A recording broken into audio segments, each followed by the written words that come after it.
हरे कृष्णा। आज के इस वीडियो में हम आपको सुनाएंगे मोक्षदा एकादशी की संपूर्ण व्रत कथा। आपसे प्रार्थना है कि ये कथा अंत तक अवश्य सुने और कथा शुरू होने से पहले हमारे चैनल को सब्सक्राइब करके एक बार कमेंट्स में दिल से जय श्री कृष्णा अवश्य लिखें। एक बार महाभारत काल में भगवान श्री कृष्ण से सम्राट युधिष्ठिर महाराज ने प्रश्न किया कि हे भगवान वासुदेव, मैंने मार्गशीर्ष कृष्ण पक्ष की एकादशी अर्थात उत्पन्ना एकादशी का सविस्तार वर्णन आपके श्रीमुख से सुना। अब आप कृपा करके मुझे मार्गशीर्ष माह के शुक्ल पक्ष में आने वाली एकादशी के विषय में भी बतलाइए। इस एकादशी का क्या नाम है तथा इसके व्रत का क्या विधान है, इसकी विधि क्या है, इसका व्रत करने से किन प्रकार के फलों तथा पुण्यों की प्राप्ति होती है, कृपया ये सब आप विधान पूर्वक मुझसे कहिए। तब भगवान श्री कृष्ण मुस्कुराते हुए बोले, हे सम्राट युधिष्ठिर, मार्गशीर्ष माह के शुक्ल पक्ष में आने वाली इस एकादशी को मोक्षदा एकादशी के नाम से जाना जाता है। ये व्रत मोक्ष देने वाला तथा चिंतामणि के समान सभी प्रकार की कामनाओं को पूर्ण करने वाला है, जिससे आप अपने पूर्वजों के दुखों को भी खत्म कर सकते हैं। इसका महात्म्य यानी महत्व मैं तुमसे कहता हूँ, अतः इसे ध्यान पूर्वक सुनो। गोकुल नाम के एक नगर में वैखानस नामक राजा राज्य करता था। उसके राज्य में चारों वेदों के ज्ञाता ब्राह्मणों का निवास था। वो राजा अपनी प्रजा का पुत्रवत यानी पुत्र के समान पालन करता था। एक बार रात्रि के समय में उस राजा ने एक स्वप्न देखा कि उसके पिता नरक में हैं। इससे उसे बड़ा ही आश्चर्य हुआ। प्रातः वह विद्वान ब्राह्मणों के पास गया और उन सबको अपना रात्रि में देखा हुआ स्वप्न सुनाया। उस राजा ने ब्राह्मणों को बताया कि मैंने अपने पिता को नरक लोक में भयंकर कष्टों को उठाते देखा है। उन्होंने मुझसे कहा कि हे पुत्र, मैं नरक में पड़ा हूँ, यहाँ से तुम मुझे मुक्त कराओ। जब से मैंने ये वचन सुने हैं तब से मैं बहुत ही अधिक बेचैन हूँ। चित्त में बड़ी ही अशांति हो रही है। मुझे इस राज्य, धन, पुत्र, स्त्री, हाथी, घोड़े आदि में भी कुछ सुख प्राप्त नहीं हो रहा है। अतः हे ब्राह्मण जनों, अब आप ही बताइए कि मैं इस समस्या का क्या समाधान करूं। इसके आगे राजा बोले, हे ब्राह्मण देवताओं, इस दुख के कारण मेरा सारा शरीर जल रहा है। अब आप सभी कृपा करके कोई तप, दान, व्रत आदि ऐसा उपाय बताइए जिससे मेरे पिता को मुक्ति मिल जाए। उस पुत्र का जीवन व्यर्थ है जो अपने माता पिता का उद्धार ना कर सके। एक उत्तम पुत्र वही है जो अपने माता पिता तथा पूर्वजों का उद्धार करता है। वह 1000 मूर्ख पुत्रों से भी अच्छा है। जैसे एक चंद्रमा सारे जगत में प्रकाश कर देता है, परंतु हजारों तारे नहीं कर सकते।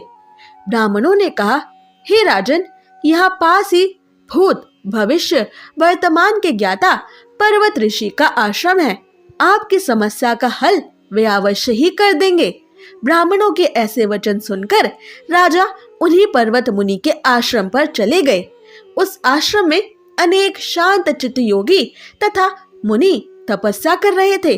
उसी जगह पर्वत मुनि भी बैठे थे। राजा ने पर्वत मुनि को साष्टांग दंडवत प्रणाम किया। मुनि ने राजा से सांगोपांग कुशलता की बात पूछी। तब राजा ने उन्हें कहा कि हे महाराज, आपकी कृपा से मेरे राज्य में सब कुछ कुशल मंगल है, लेकिन अकस्मात मेरे चित्त में अत्यंत अशांति उत्पन्न होने लगी है। ऐसा सुनकर पर्वत मुनि ने आंखें बंद की और भूत भविष्य का विचार करने लगे। फिर बोले, हे राजन, मैंने अपनी योग शक्ति के माध्यम से तुम्हारे पिता के कुकर्मों को जान लिया है। उन्होंने पूर्व जन्म में कामातुर होकर एक पत्नी को रति दी, किंतु सौत के कहने पर दूसरी पत्नी को ऋतुदान मांगने पर भी नहीं दिया।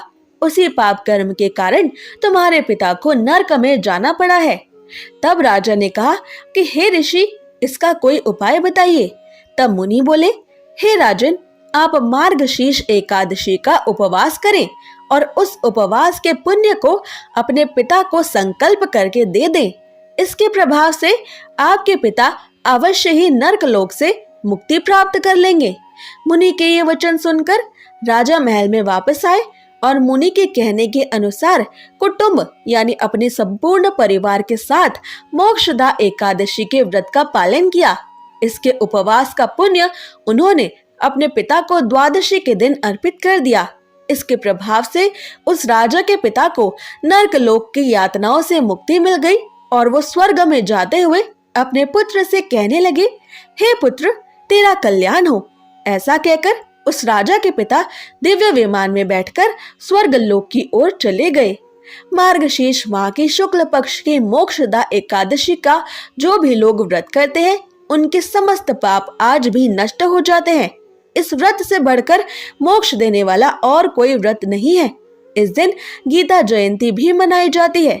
साथ ही यह धनुर्मास एकादशी भी कहलाती है।